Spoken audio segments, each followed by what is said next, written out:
በገዛ ቤቷ ፍቅረኛውን ይዞባት የመጣው እነ ሶሲ እንዲሁም ደግሞ በረከት ናርዲ ጌዲዮን ከሚስቱ ጋር ተጣልቶ ነበር ማለት ነው። ምን ላይ ነው ያለው?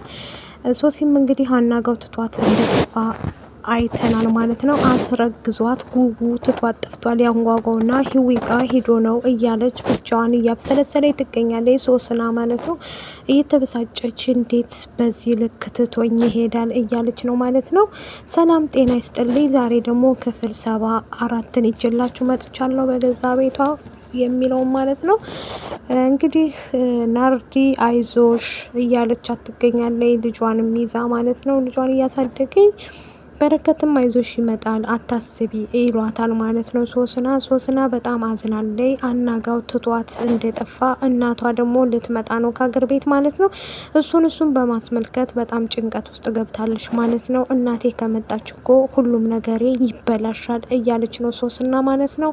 ጌዲም ደግሞ ሂሩት በጣም እወድሃለሁ ካንተን አጥቼ መኖር አልችልም እያለችው ነው ማለት ነው። ውድ ቤተሰቦቼ ጊዲዮን እንግዲህ በጣም ችግር ስላለው የውስጥ ጉዳይ ነው ያለ እሱ ደግሞ ማለት ነው። እሱን እንዳልሰማች ነው የሚያውቀው ሚስቱ። ጮኛውም ደግሞ እኔ እንደማፈቅርህ እንደምወድህ እያወቅኩኝ ልለይህ አልችልም ትለዋለች ማለት ነው። እሱም ደግሞ እንድትለይኝ እፈልጋለሁ ከዚህ በኋላ እኔና አንቺ ባልና ሚስት መሆን አንችልም እያላት ነበረ። እሷ ደግሞ በፍጹም ላረገው አልችልም እንደ ሞትኩ ነው የምቆጥረው ትለዋለች ማለት ነው። ምንም እንደዛ ማለት አያስፈልግም እኔና አንቺ ከዚህ በኋላ የምንግባባበት ምንም ነገር አንድም ነገር የለም ይላታል ማለት ነው። ግን እንደዛም እንትን ብለው በጣም እየተበሰጫጩ ይገኛሉ ማለት ነው። ናርዲ በጣም ትወደዋለች ማለት ነው በረከትን።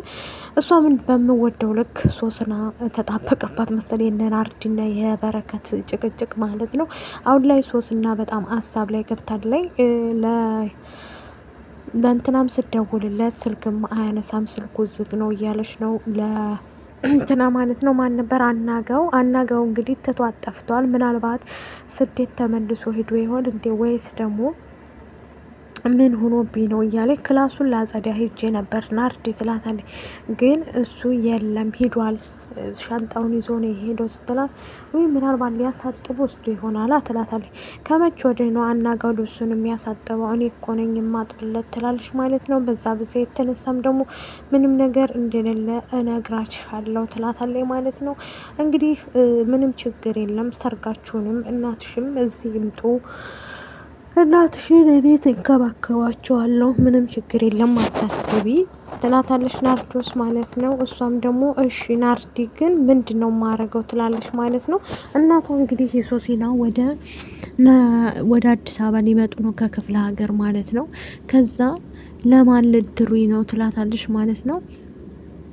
ማንንም አታገቢም ግን እዛ አናጋውን በስነ ስርዓት ስለሚመጣ ከአናጋው ጋር በስርዓቱ ትጋባላችሁ ትላታለች ማለት ነው። አይ ናርዲስ እኮ አባት መሆን አይችልም ትላታለች ማለት ነው። እንደዚህ እያለች አብረው እንትን ይላሉ ማለት ነው። በዛ የተነሳ ግን ናርዲ ሚስኪን እናት ማለት ነው። ለአንቺ ምንም እንሆናለን፣ ለአንቺ ምንም ስለምንሆን አንቺ ብቻ ስራሽን ስሪ ትላታለች ማለት ነው። እሷም ደግሞ በቃ እኔ መሄድ አለብኝ ደግሞ ቁጭ ብዬ ሳስበው እናቴም ብዬ አስባለሁ፣ እናቴም አለሽ በጎን ትላለች ማለት ነው። ሶስና እንግዲህ የሶስና ጉዳይ በጣም እያሳሰበን ይገኛል ማለት ነው። በጣም ሀሳብ ውስጥ ገብታለች ማለት ነው። ውድ ቤተሰቦቼ እንደዛም ያለችው ለምንድን ነው? ናርዲ እንግዲህ በጣም ሚስኪን ናት ማለት ነው። በዚህም እንደዚህም ናት ማለት ነው። ምክንያቱም ማንም ይምጣ ምንም ችግር የለም እኛ ሰርግሽን እንደግስልሻለን፣ እናትሽም ይምጡ ቤታችን ምንም ችግር የለም ብለዋታል ማለት ነው። ላንቺ ምንም እንኖራለን ችግር የለም እያለቻት ነበር ማለት ነው። እሷም ደግሞ በደስታ እልልሽ እንደዚህ ማካረግሽልኝ ናርድዬ በጣም ነው ደስ የሚል ትላታለች ማለት ነው። እሷም ደግሞ በደስታ በጣም እንትን ብላለች ማለት ነው። ፈንድቃለች ማለት ነው በደስታ በቃ እሺ ናርድዬ እኔ በጣም ነው ደስ የሚለኝ ከአንቺ ወደ ኋላ የምልበት ነገር ምንም የለኝ እያለች ማለት ነው። እንግዲህ ናርዲ ሰርጓን ደግሳ እንደምታበላን የእንትና ሰርግ በጣም ደስ ይለናል ማለት ነው። የሶስና ማለት ነው። ሶስናም እንግዲህ ልታገባ ነው ከዚህ በኋላ ውድ ቤተሰቦቼ ማለት ነው። አግብታ ወልዳ ከብዳ የምናያት ይሆናል ማለት ነው። በጣም ነው ደስ ያለን። እንግዲህ ሶሲ በጣም ምስኪን ልጅ ናት። መስዋዕትነት በጣም ከፍላለች። ውይ የእናንተን እኮ እንትን ምንድን ነው ምኑን ከምን ነው ማረገው ትላታለች ማለት ነው። በጣም ብዙ ባለ ውለታ አይናችሁ ግን ምን እንደማረግ ራሱ አላቅም ትላቸዋለች ማለት ነው።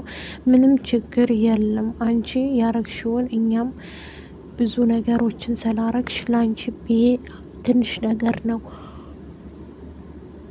ይቅርታ ግን እንቅልፌ ስለመጣ ነው እና ለአንቺ ምንም ነገር እንሆናለን፣ ለቀላሉ ነገር አታስቢ ብላታለች ማለት ነው። በዚህ የተነሳ እንግዲህ እሷን በደስታ እልል ብላለች ማለት ነው። ውድ ቤተሰቦቼ አናጋውም እንግዲህ ለሶሲና ደውሎላት እኔ ወደ ሀዋሳ ሂጄ ነው ለስራ ይላታል ማለት ነው። ስለዚህ ስለምመጣም አታስቢ ብሏታል ማለት ነው። አናጋ ውስጥ የሚመጣ ሶስና እየጠበቀች ትገኛለች ማለት ነው በጉጉት እንግዲህ ሲደውልላት ምግብ ምናምን አዘጋጅተው እያቀራረቡ ከናርዲ ጋር በረከት ይመጣል ማለት ነው። ወይ አንተ ደግሞ ስደውል ያ ሁላ ሰዓት የት ነበርክ ትለዋለች ናርዲ ማለት ነው። እሱም ደግሞ አለውኝ ያው ስራ ስለበዛብኝ ነው ይላታል ማለት ነው። ብታይ ዛሬ ምን ደስ እንዳለኝ ትለዋለች ማለት ነው። ምን ደስ እንዳለኝ ብነግረህ እያለችው ምን ደስ አለሽ ይላታል ማለት ነው። በጣም ነው ደስ ያለኝ ብታይ ትለዋለች ማለት ነው። ውድ ቤተሰቦቼ ደስ ያለሽን ነገር ንገሪ ምንድን ነው ሲላት፣ ውይ በጣም ነው ደስ ያለኝ ብታይ ሶስና አናጋውን አገኘችው ትለዋለች ማለት ነው። አናጋው እንግዲህ ደውሎላታል። እሷም ስደውልለት ሶስና እንግዲህ ሄሎ ስትል ወዲያው ስልኩ እንትን አለ ማለት ነው። ውድ ቤተሰቦቼ ስልኩ አቋረጠ ማለት ነው። ለምን ተቋረጠ አንልም መቼስ ማለት ነው። እና ስልኩ ወዲያው ተቋረጠ ማለት ነው። ውድ ቤተሰቦቼ ናርዲ እንግዲህ በደስታ ልትሞት ነው ማለት ነው። ምክንያቱም ሶስና አብዛ ሶሲ በጣም ነው ደስ ያላት ውድ ቤተሰቦቼ ማለት ነው። በደስታ ልትሞት ነው ማለት ነው። ምክንያቱም ፍቅር በዚህ ልክ ማለት ነው። ፍቅር በጣም ደስ ብሏታል ማለት ነው። እያልን እኛም ደግሞ በልልታ እንትን እያልን ነው ማለት ነው። ውድ ቤተሰቦቼ ይህን ያህል ነው ወይ እያልን ነበረ ማለት ነው። አሁን ላይ ግን ደስ የሚል ነው ማለት ነው። ውድ ቤተሰቦቼና እኛ ያላሰብነው ነገር ነው ወይ እያልን ነበረ። ግን ሶስና አሁን እመጣለሁ ብሏታል ማለት ነው። ውድ ቤተሰቦቼ እመጣለሁ ሀና ጋ ይመጣል ብላ እየጠበቀኝ ነበር።